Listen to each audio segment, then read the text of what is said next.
Diga mais aí, galerinha! É nós de novo aqui na batalha do Enem. Essa é a nossa segunda maratona Enem Geografando com o Profão. Vamos arrasar! Galera, preparei um material aqui com 9 exercícios, mas são 9 mesmo. Dessa vez eu não vou pisar na bola, não. São 9 exercícios, muito do chance. Nós vamos proceder da seguinte forma. Vamos fazer os exercícios juntos, aí eu vou fazer as explicações mais importantes do exercício e na sequência você vai ter lá um comentário sobre a resposta. Então aí você dá aquele pause e dá uma lida. Então a gente faz o exercício junto, eu dou as devidas explicações e na sequência o comentário. Aí você dá o pause, lê, tchum, beleza. Então essa aula vai ser um pouco mais chance, né? Eu não vou fazer rápido. Então nem é que você assista metade agora, metade mais tarde, mas a gente vai ter alguns detalhes. Vai ser muito chance porque afinal de contas aqui não tem aula, somente aula, melhor dizendo aqui. Nós temos aula e nós estudamos, porque senão não tem graça. Só dar aula não adianta nada. Tudo bem? Para você que está chegando agora, muito prazer em te conhecer. Meu nome é Luiz Gustavo. A galera aqui no nosso espaço geográfico me chamam aí de Profão. Então seja bem-vindo, dá lá uma olhadinha no Facebook ou lá no YouTube, se cadastre direitinho, porque aqui você encontra aula de Geografia Física, aula de Geografia Humana, Geopolítica, aula de atualidades que vai ser muito importante para você aí, ou até alguém que você conheça que vai prestar em concurso público, tá? Então, seja bem-vindo, faz o seu cadastro, dá aquela curtida se você curtiu. Ah, odiei as suas aulas, não tem problema, indica para os inimigos, o importante é indicar, belezinha? E aí a gente continua com o nosso trabalho. Galera, vamos lá então, aula 2, né? Fizemos a aula 1, agora a aula 2 e na sequência nós vamos ter a aula 3, que aí nós vamos tratar o Enem de 2013, para a gente ver aquela comparação, né? Porque mudou a banca do Enem, então é importante a gente ver também como que trabalha, ou então pelo menos tentar adivinhar, beleza? Vamos começar a trabalhar? Vamos para a nossa maratona. Olha a nossa capa aí. Profão, mas está igual. Não, aqui é o número 2 aqui. Mudou bastante, né? Então vamos começar aqui. Exercício número 1. Olha lá. As plataformas ou crátons correspondem aos terrenos mais antigos e arrasados por muitas fases de erosão. Apresentam uma grande complexidade litológica, prevalecendo as rochas metamórficas muito antigas, pré-cambriano médio inferior. Muito antigas, pré-cambriano, é um pré-cambriano. É o processo de formação da Terra, o início da formação da Terra, realmente é muito antigo. Também ocorrem rochas intrusivas antigas e resíduos de rochas sedimentares. São 3 as áreas de plataforma de crátons. Crátons, estruturas cristalinas, rochas, estruturas rochosas, no Brasil, das Guianas, sul-amazônica e a do São Francisco. As regiões cratônicas das Guianas, as regiões de estruturas rochosas das Guianas e a sul amazônica, tem como arcabouço, ou seja, estrutura geológica, que é formada por rochas, vastas extensões de escudos cristalinos, escudos rochosos, ricos em minérios, que atraíram a ação de empresas nacionais e estrangeiras no setor de mineração e destacam-se pela sua história geológica olha que coisa chance. Galera, fazer exercício é estudar. Você vê que neste corpo do exercício, nesse texto, tem muita coisa interessante para você ler, saborear, degustar as informações. Certo? Então não é simplesmente vai lá ler, não, eu quero só saber não, lê, você está estudando. Então, no corpo do exercício, às vezes faz com que a gente traga as informações que estão guardadas aqui na caixola. Então você tem que aproveitar isso. Não vai direto para a pergunta. Você está estudando. Chance. Vamos ver a resposta para a gente poder discutir então? Olha lá. Vamos ler de novo aqui, ó. Estrangeiros, setor de habitação, destacam-se pela sua história geológica por, olha lá, apresentarem áreas de intrusões graníticas ricas em jazidas minerais, ferro e manganês. Se liga no que eu trouxe aqui para vocês aqui, ó. Olha lá. As bases geológicas do território brasileiro. Tudo que está em branco aqui, ó, são as bacias sedimentares do território brasileiro. Tudo que está em marrom mais claro aqui são crátons, estruturas rochosas. Guianas, sul amazônica, São Franciscana, entendeu?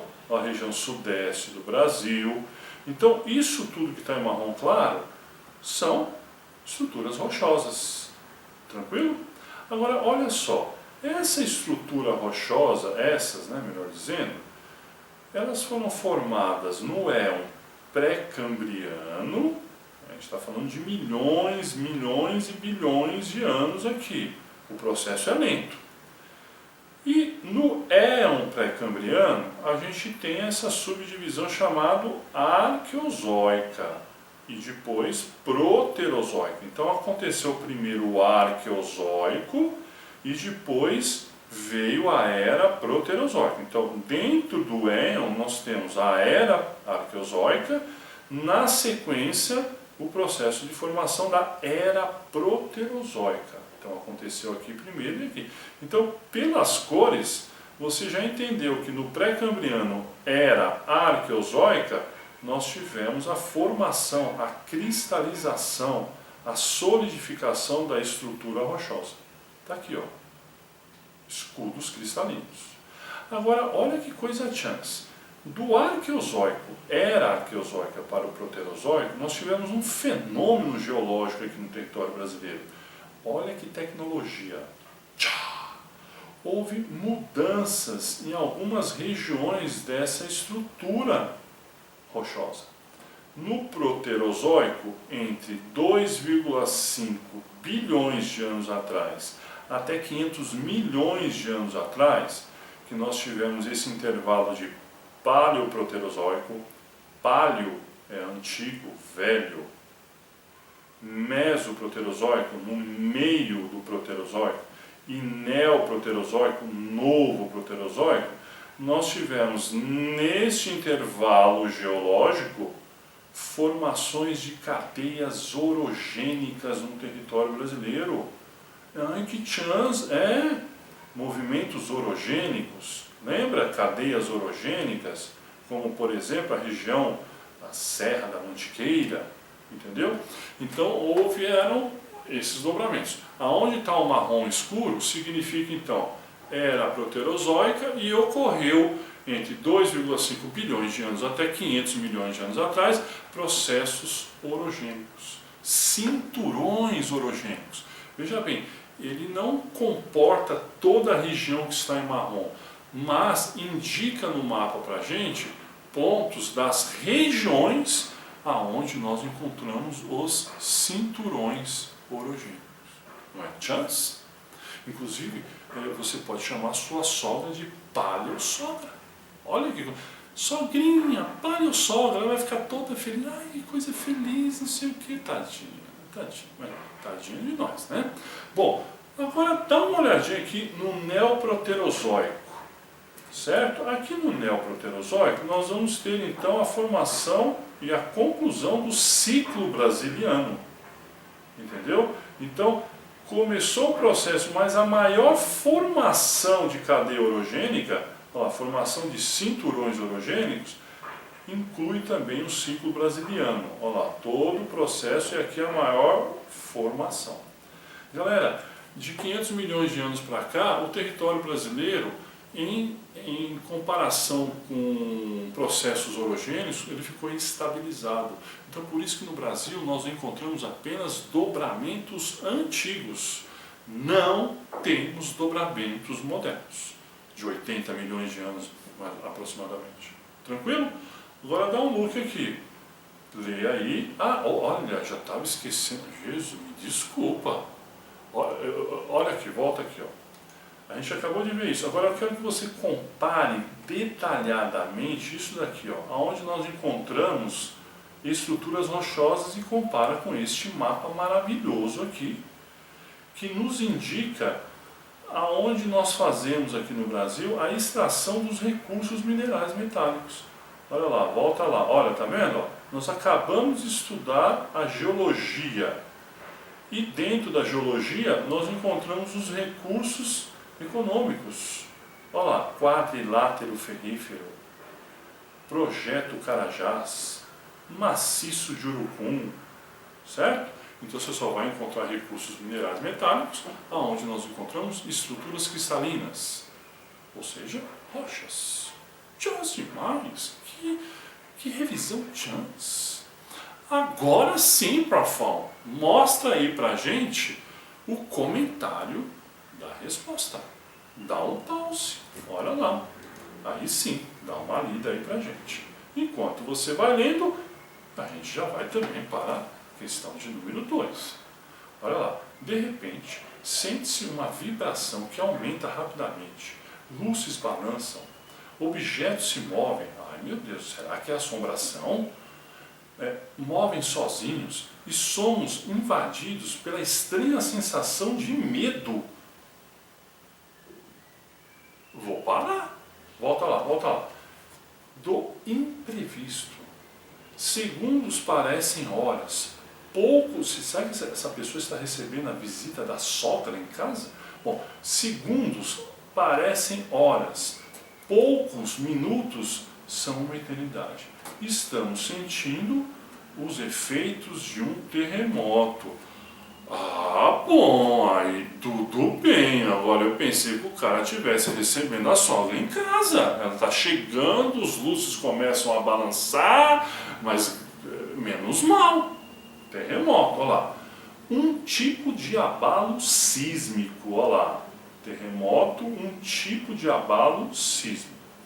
O fenômeno físico descrito no texto afeta intensamente as populações que ocupam espaços próximos às áreas de, olha lá, alívio da tensão geológica. Chance? Vamos já fazer o comentário? Alívio da tensão geológica. Tensão geológica está aqui, terremoto. Nós temos aqui colisões entre placas ou atrito entre placas tectônicas que geram acúmulo de tensão nos focos, nos pontos aonde as placas se chocam ou formam esse atrito. Este acúmulo de tensão vai gerar uma liberação de energia. Então olha lá, você tem duas placas aqui, uma placa, outra placa. Está tendo aqui um acúmulo de tensão, de repente elas se deslocam. Esse acúmulo de tensão vai liberar uma energia. Essa energia provoca o terremoto. E lembra, se for em alto mar, maremoto. Chance? Olha lá. Liberação de energia. Bom, vibrações no interior da crosta é onde nós vamos encontrar o hipocentro, o foco. Está aqui, ó. É onde está o atrito, onde ocorreu o atrito, o choque. A maior concentração de energia está neste ponto. Então, aonde ocorre o foco é o hipocentro do terremoto, é onde começa o terremoto e vai se expandindo essa energia até a superfície, vai para as laterais de toda a crosta terrestre. Ele se expande até o epicentro. O epicentro é o ponto aonde se recebe a maior concentração de energia na superfície das placas, na superfície da crosta terrestre. Então vem o epicentro, aí vem as vibrações, chegam à superfície terrestre, e aí o que acontece? É o terremoto. Hipocentro, epicentro, provocando abalo sísmico, que é um tipo de terremoto. Chance, super tranquilo, conseguiu recordar aí esses conceitos importantes, dá uma olhadinha agora na resolução do exercício. Dá um pause, leia aí para a gente continuar com os nossos estudos, porque o próximo exercício é o 3. Olha lá. 3. Um dos principais objetivos de se dar continuidade às pesquisas em erosão dos solos é o de procurar resolver os problemas oriundos desse processo, que, em última análise, geram uma série de impactos ambientais. Então, processos erosivos, impactos ambientais. Além disso, para a adoção de técnicas de conservação de solos, dos solos, é preciso conhecer como a água executa seu trabalho de remoção, ou seja, provocando a erosão. A água é um grande removedor de solos, provocador de erosão, causas de erosão, dependendo como que ele age na superfície do solo.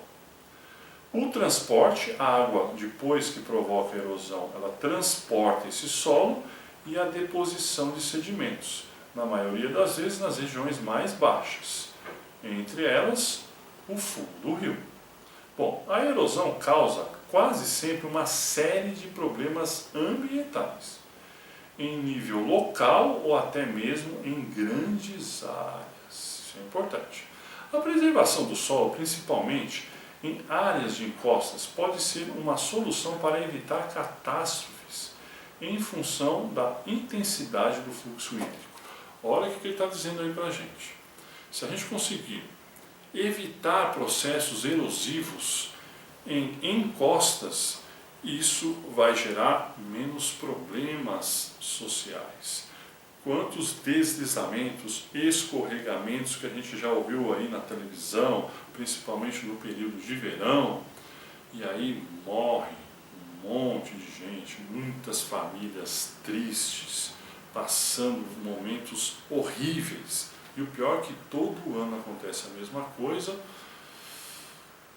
e o nosso governo, seja ele qual for, de qual partido seja, não vem falar para mim que um é melhor que o outro, porque até hoje nenhum resolveu esse problema ambiental vinculado ao social. Entendeu? Eu fiquei nervoso mesmo. Entendeu? Então vamos ver essa questão da encosta. O exercício está propondo aqui uma solução de evitar o problema de erosão nas encostas. Vamos lá. A prática humana que segue o caminho contrário, ou seja, está na contramão, para evitar, a essa solução, ou seja, de diminuir a erosão nas encostas, é a aração. Não, a aração é um outro procedimento, a gente está falando de agricultura, não é o caso de encostas. Terraceamento também, é aquele processo em que principalmente os asiáticos se utilizam para fazer aqueles terraços para o plantio. Então, terraceamento para regiões de grandes encostas também pode surtir um problema, mas não é a melhor, é meio complicado. O pousio também não tem nada a ver com essa questão de encosta. O que é pousio? Tá aí, ó. Descanso dado a uma terra cultivada, interrupção da cultura de uma terra por um ou mais anos, terreno cuja cultura se interrompeu para que ele depois se torne mais fértil. Lembra quando você estudou sobre aquelas questões de agricultura, em que você vai fazendo um revezamento? Você divide lá a região em 4 pedaços, 3 pedaços você utiliza o plantio naquele ano e sempre deixa um em repouso. Você faz o ciclo, sempre vai ter um quadrante que vai ficar um ano sem o plantio, para o solo descansar e se nutrir novamente. Ou seja, isso na encosta tem a ver? Nada a ver, né? A gente está falando então de evitar o processo erosivo. E qual seria o processo que está indo em contramão a esta prevenção? Olha lá. A drenagem é um bom processo, onde você pode deslocar a água, fazer o dreno do solo para que o solo não fique encharcado e, consequentemente, não perca pedaços, ou seja, erosões. E por último, o desmatamento, ou sempre o desmatamento. Ele sempre é o caminho contrário para a solução da preservação das encostas. Letra E. E de elefante. E de espera um pouco. Beleza? Está aí o comentário, dá uma lida. Vamos para o exercício 4. A imagem retrata a araucária, a árvore que faz parte de um importante bioma brasileiro que, no entanto, já foi bastante degradado pela ocupação humana. Uma das formas de intervenção humana relacionada à degradação deste bioma foi, olha, a araucária é linda, hein? Nossa Senhora!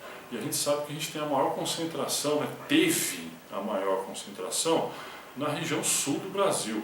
E principalmente, além de ser região sul do Brasil, nas regiões de elevadas altitudes, por exemplo, regiões serranas. Mas, por exemplo, naquela cidade maravilhosa de Campos do Jordão, cidadezinha boa para dormir também, porque é um friozinho gostoso, lá nós também encontramos a araucária. Até mesmo na cidade de São Paulo, naquele bairro muito tchan chamado Pinheiros, segundo a lenda, que na verdade é uma verdade mesmo, na região do Espigão ali da Paulista, na queda, na vertente, era repleto de araucárias. Tudo bem? Mas a maior concentração do Brasil sempre foi na região sul, e principalmente nas regiões serranas. Só que com o processo de povoamento, seja para a plantação de café no Paraná, seja para o povoamento na região de Santa Catarina e até mesmo no Rio Grande do Sul, como sempre, o povoamento foi feito sem planejamento. E com isso, era uma madeira muito boa para celulose, uma madeira muito boa até mesmo para a produção de casa, construção civil. E como sempre, o nosso contexto histórico, nunca houve um planejamento, um projeto para o processo de urbanização. Entendeu? Urbanização é uma coisa muito séria. É por isso que talvez aí na sua cidade a rua faz assim, porque não teve um planejamento adequado. Quando você vê, pronto, surgiu um bairro, mas de onde veio esse bairro? Qual é o propósito? O saneamento básico é compatível à formação? E aí é aquela bagunça. Agora você imagine final do século XIX, início do século XX. Nossa Senhora, como é que eles iam fazer esse controle? Quer dizer, condições tinham, mas... Então olha lá, a resposta aqui para a gente está na letra D, o avanço da indústria do papel e celulose, a partir da exploração da madeira extraída principalmente no sul do Brasil. Sul do Brasil. Eu gosto tanto dessa vegetação que eu trouxe isso aqui para vocês. Vamos fazer uma pequena recordação. Mata das Araucárias, olha a maior concentração que se tinha no território brasileiro. Hoje gira em torno de 4% de floresta, de mata nativa de araucária, que também podemos chamar de mata dos pinhais ou floresta subtropical. Tudo bem? Você pode encontrar uma dessas três formas no seu vestiba ou até mesmo no Enem, que vai ser uma baba para nós. Outro termo muito importante, não esqueça, floresta ombrófila mista. A mata das araucárias, ela é uma floresta ombrófila mista. Ombrófila significa amiga da água, ou seja, é uma mata que gosta de umidade.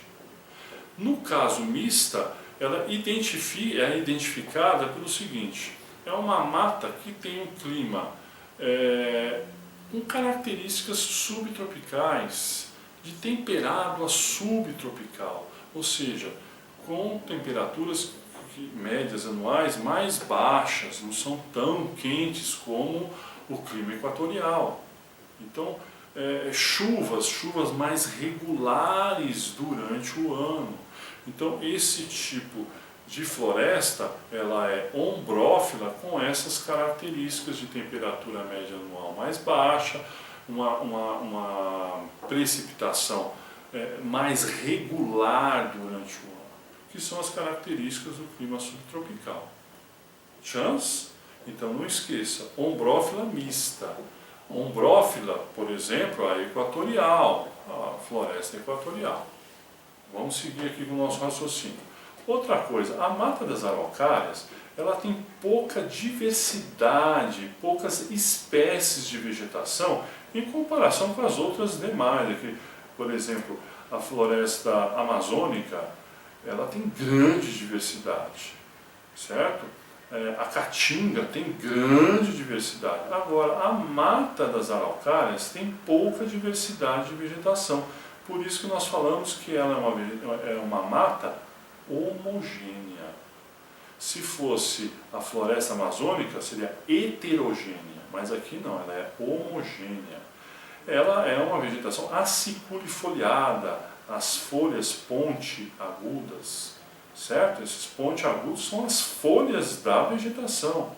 Chance de fácil penetração, não é uma mata fechada. Bom, este pinheiro aqui, esta araucária, olha lá, o predomínio de Araucária angustifolia, é o nome científico dela. Ela é da família das coníferas, que também podemos chamar de pinheiro do Paraná. Cuidado aí, olha os termos. Chance pode alcançar aí até 30 metros de altura. É linda isso aqui, né? E uma coisa importante, ela é endêmica da região sul do Brasil, ou seja, a sua origem é da região sul do Brasil. Chance, dá uma olhadinha agora então no comentário da resposta desse exercício maravilhoso que nós trucidamos, porque nós somos feras. Olha lá. Aí, questão 4. Vamos agora para a questão de número 5, é uma questão muito chance. Aqui você tem que prestar muita atenção. Profão, na hora que eu vejo esses desenhos assim, esses gráficos, essas representações, ai meu Deus, eu fico até com gases. Amigo, vamos enfrentar, manter a tranquilidade, vamos analisar, porque às vezes a pressão psicológica faz com que você complique mais o exercício. Então, se liga nisso. Você vai fazer o Enem? Você vai fazer um vestibular? Tranquilidade. Vai. Se ficou muito nervoso no exercício, para. Olha para os brotos, olha para as brotas. Levanta, vai ao banheiro. Equilíbrio, volta para a prova. Não deixe o nervosismo tomar conta de você. Chance. É nóis, meu, nós é nóis. Vamos ver aqui. Nós temos aqui um gráfico representando da seguinte forma. Ó, o gráfico relaciona diversas variáveis ao processo de formação dos solos. Olha aqui, ó, rocha inalterada. Lembra que os processos de degradação, de intemperismo nas rochas vai provocar a formação dos solos. Então, ó, a interpretação dos dados mostra que a água é um dos importantes fatores de pedogênese. Anota aí, pedogênese é o processo de formação dos solos. Pedogênese. É por isso que existe a ciência chamada pedologia. Bom, isso aí não é crime. Não, tem nada a ver. Pedologia é uma coisa. Pedofilia é outra. Pelo amor, pedologia. É o estudo dos solos. o estudo do processo de formação dos solos. E depois que ele está pronto, já está formado, o estudo dele, suas características. Chance, olha lá. Bom, vamos ver aqui então o gráfico. Primeira coisa, nós temos aqui temperatura, olha a temperatura aqui, ó, olha essa região onde vai aumentando a temperatura. Precipitação, olha a precipitação aqui, ó, tá vendo? Ó? Precipitação, olha a precipitação, olha aqui, tá vendo? Ó? Olha o volume de precipitação aqui, chance. Evaporação potencial. Evaporação potencial, olha aqui também, chance. Beleza. Nós vimos que aonde nós temos os maiores índices, os maiores volumes, estão nessa região aonde é representada a floresta tropical, muito quente, muito úmida. Chance? Beleza. Agora nós temos aqui a zona da halitização, a zona da bicialitização. Chance? Zona da monocialitização. Nossa, profão, são termos... Calma, estou explicando aqui para vocês. O que eu quero que vocês entendam é que essa estrutura rochosa aqui, aonde nós temos maior temperatura, aqui, ó, maior precipitação, nós temos também um maior processo erosivo das rochas. Entendeu? Então, quando eu estou falando em erosão, eu estou falando dos tipos de intemperismo que vão transformar a rocha em solo, ou seja, a pedogênese. Pedogênese. Então, lembra que tem o intemperismo físico, químico e biológico. O intemperismo físico, ele está ligado a processos mecânicos, choque, desagregação dos minerais da rocha. O intemperismo químico, ocorre uma reação química. Se tem reação química, tem água. Chance. E o biológico, que na verdade é o intemperismo bioquímico, porque um processo biológico provoca reações químicas e vai desagregar, desestruturar, desmanchar, provocar a erosão da rocha que vai se transformar em solo. Então, quando eu falo aqui, ó, nessas zonas halitização, mono, eu estou falando aqui do tipo de intemperismo químico. É o químico, porque ele vai provocar a hidrólise, tanto do silicato quanto do alumínio. Ou seja, essa hidrólise vai ocorrer a reação química da rocha no silicato e no alumínio, ou seja, a transformação desses hidrogênios no silicato e no alumínio. Tudo bem? Mas ó, é só para você compreender melhor isso daí, entendeu? Porque o exercício daria para você fazer até mesmo sem essa informação. Então toma muito cuidado, porque às vezes eles colocam esses nomes agressivos para desesperar os alunos, mas aqueles alunos que não estudam no Geografando, porque aqui é nós, gente. O que é isso? Entendeu? Concentração na hora do Enem. Entendeu? Vamos lá. Bom, tranquilo então? Então a gente está falando de intemperismo químico, aonde ocorre o maior intemperismo químico, é onde a gente tem o que? As maiores precipitações e a gente também tem maior temperatura média anual. Então isso provoca um processo erosivo maior. Então, o que vai acontecer? Intemperismo químico provoca a hidrólise do silicato e do alumínio, dando origem ao solo. Chance, que bom. Olha aqui as outras regiões. Ó. A floresta tropical ela fica na alta, baixa ou média latitude? É aí que nós vamos ver aqui agora. A resposta para a gente está aqui, ó. De menor latitude ocorrem as maiores precipitações. Menor latitude, o que é? De 0 a 30 graus latitudinal. Assim como a maior profundidade do solo. Olha lá, volta lá. A maior profundidade do solo. Intemperismo químico, desagregação rochosa, formação do solo, pedogênese. Chance? Na sequência, dá uma olhadinha aqui nessa estrutura do estágio de formação do solo e seus horizontes. Pessoal, lembra que todo solo que é formado a partir do processo de intemperismo de rochas, a gente chama de solos eluviais. Então, ó, rocha recém-exposta, solo jovem litossolo, cambissolo, polisólico, até chegar ao solo maduro. Recorda aí que não vai dar para a gente ver todos os conceitos do processo de formação do solo. Chance? Alguma dúvida ainda? Vai lá, resgata isso daí que é importante. Vamos para o exercício 6. Antes disso, ó, aqui está explicando por que o A é falso, por que o B, o C e o D, e por que o E é verdadeiro. Tá bom? Chance. Vamos para o exercício 6. Pensando nas correntes e prestes a entrar no braço que deriva a corrente do Golfo para o norte, lembrei-me de um vidro de café solúvel vazio.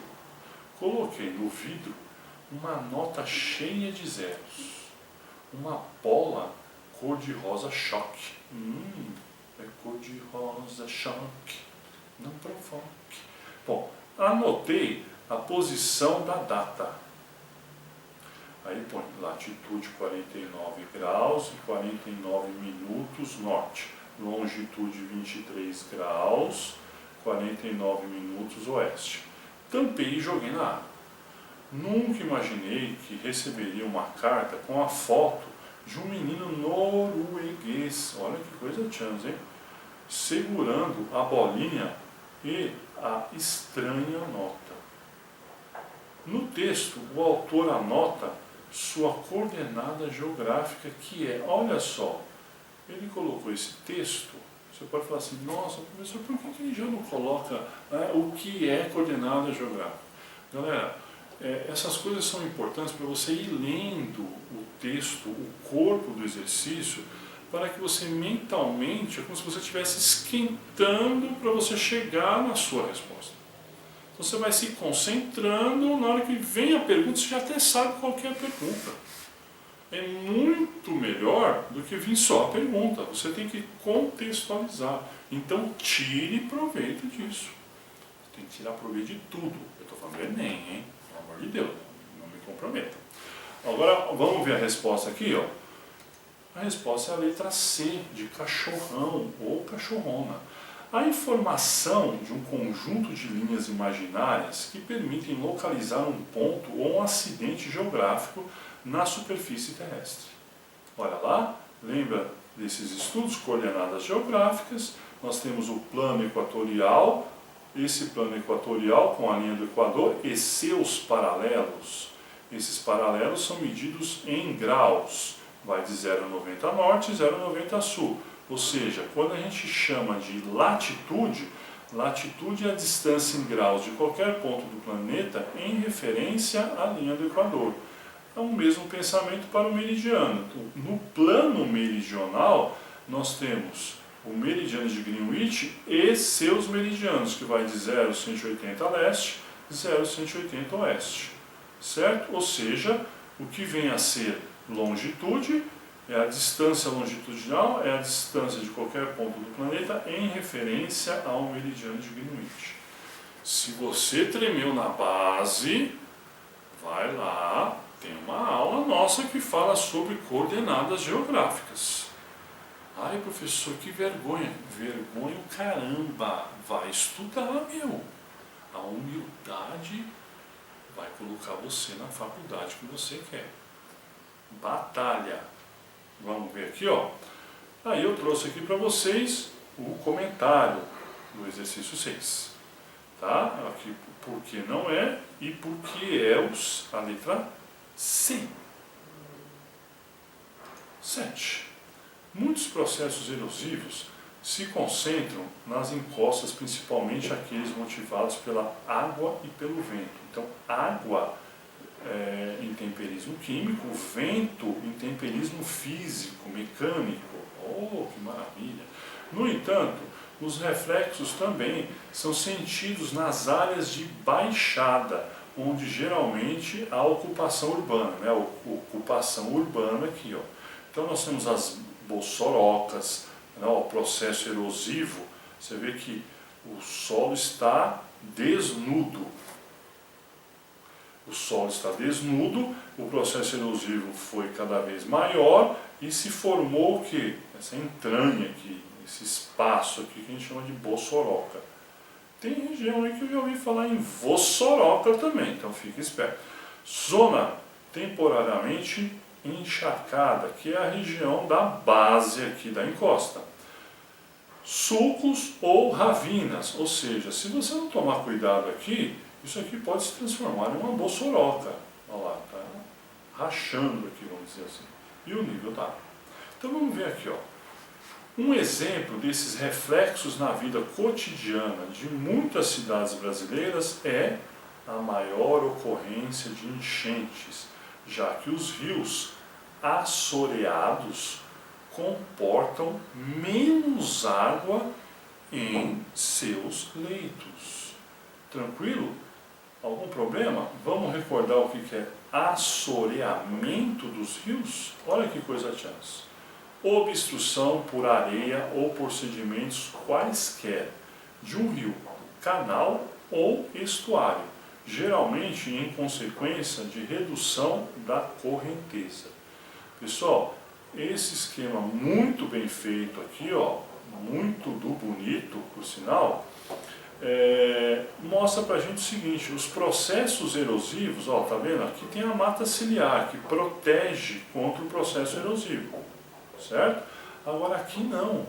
Então, olha a demarcação de onde nós encontrávamos camadas de solo.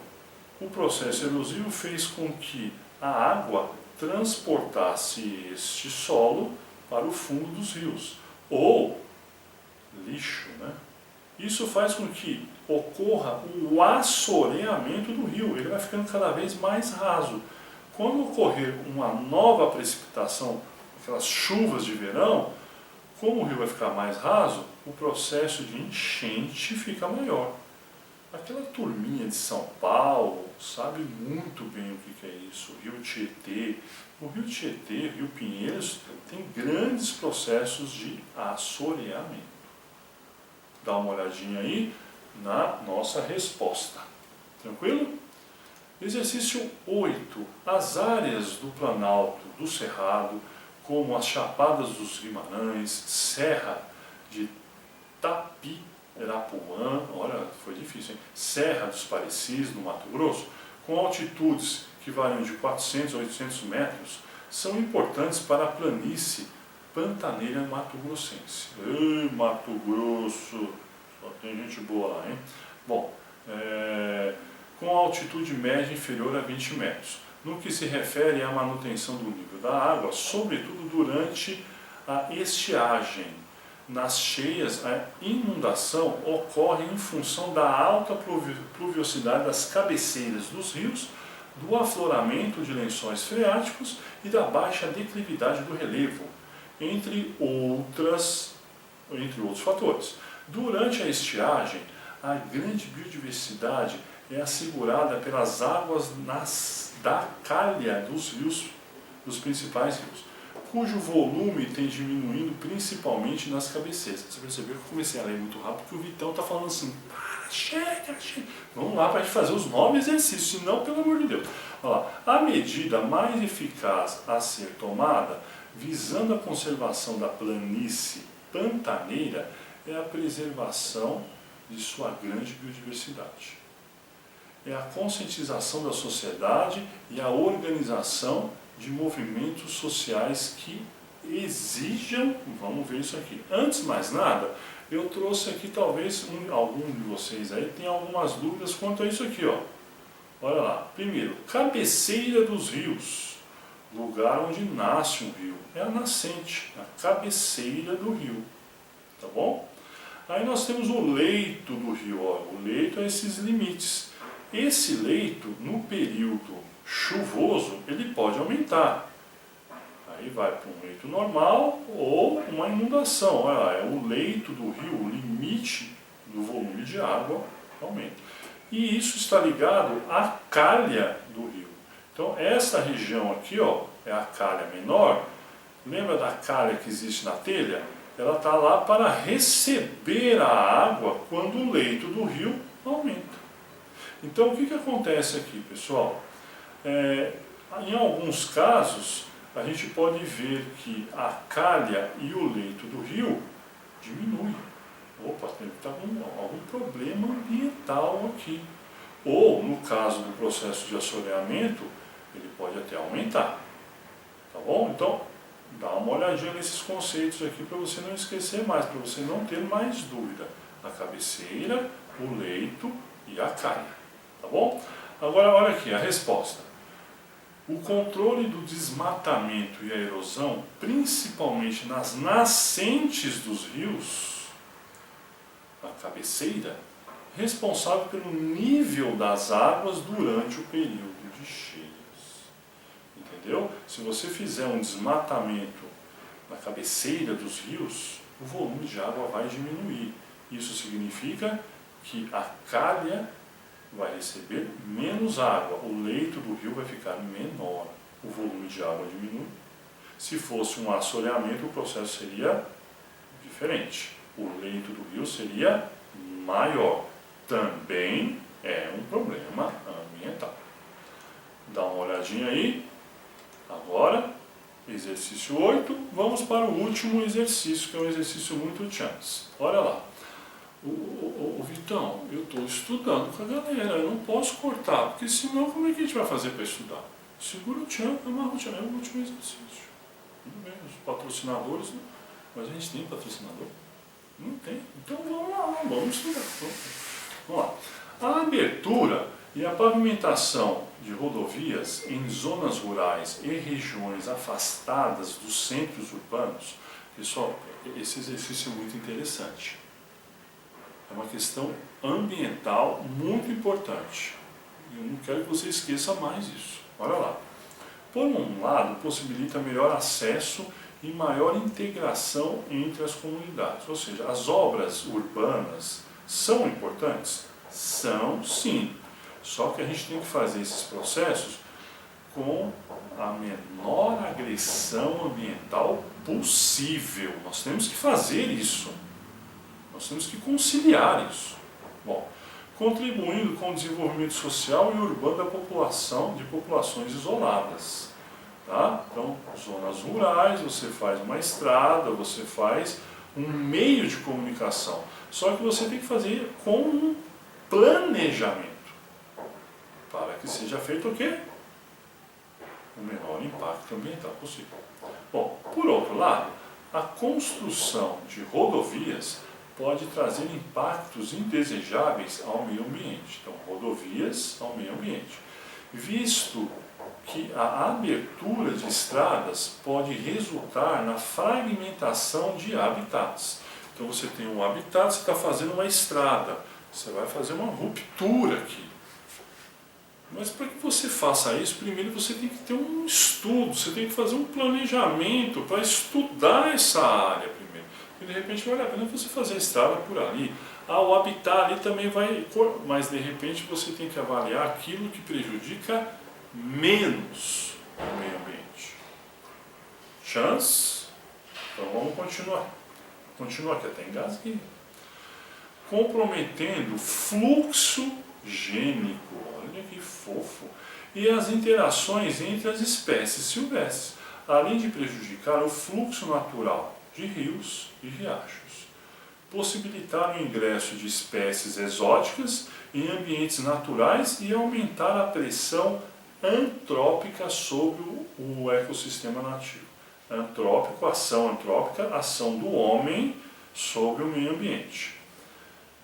Bom, Nesse contexto, para conciliar os interesses aparentemente contraditórios entre o progresso social e urbano e a conservação do meio ambiente, seria razoável. Então, antes de apresentar aqui as alternativas, eu sei que tem gente que está falando aí, pelo amor de Deus, o que é fluxo gênico? Está lá, ó. Também chamado de migração. É qualquer movimento de genes de uma população para outra. Né? Gene das espécies, né? No caso aqui da fauna, de insetos, né? Fazer essa migração. Tranquilo? Vamos ver então qual que é a resposta? Está aqui a resposta. Permitir a abertura e a pavimentação de rodovias desde que comprovada a sua real necessidade e após a realização de estudos que demonstrem ser possível contornar ou compensar seus impactos ambientais. Galera, isso é de fundamental importância, principalmente para uma futura redação, aí, uma possível redação. Para que se tenha qualquer tipo de obra, você tem que fazer primeiro um estudo sobre o impacto ambiental. Entendeu? Então, por exemplo, você vai fazer uma determinada obra, você precisa fazer o estudo do impacto, dá para fazer em outro lugar? É realmente necessário que se faça aqui? É.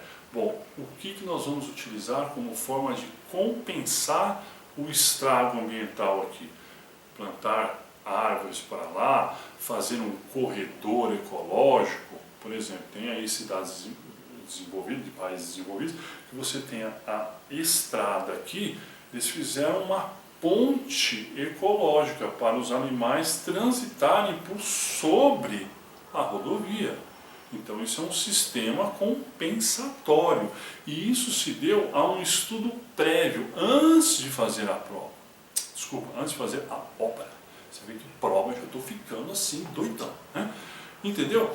E eu vou apresentar para vocês aqui quais seriam esses estudos, quais seriam esses relatórios, que tem que ser relatórios de prevenção ambiental e prevenção social, certo? Porque o homem também faz parte do meio ambiente. Olha aqui que legal. Dá uma olhada aqui, ó. Análise de impacto ao ambiente. Existem esses dois relatórios, EIA e IMA. Então, relatório final ainda deve passar por uma audiência pública, ou seja, depois que eles fazem os estudos ambientais, dos impactos ambientais, esses dois aqui, ó, depois também tem que ter uma audiência pública para que seja apresentado o resultado desses estudos para a população da região aceitar ou não. Quer dizer, seria o ideal. Tchau! Galera, um forte abraço. Eu já vou preparar aí a nossa Maratona 3 com os exercícios de 2013 para a gente ver essa mudança da banca que produziu este Enem para nós agora. Chance, um forte abraço, força na peruca aí, estuda bastante e equilíbrio emocional. Não adianta você ficar aí horas e horas estudando até madrugada e no dia da prova você fica assim, ó. Não adianta. Agora é um equilíbrio, alimentação, emocional, hidratação, equilíbrio. Chance, gosto muito de estar aqui com vocês. Um forte abraço e até a próxima aula. Chance!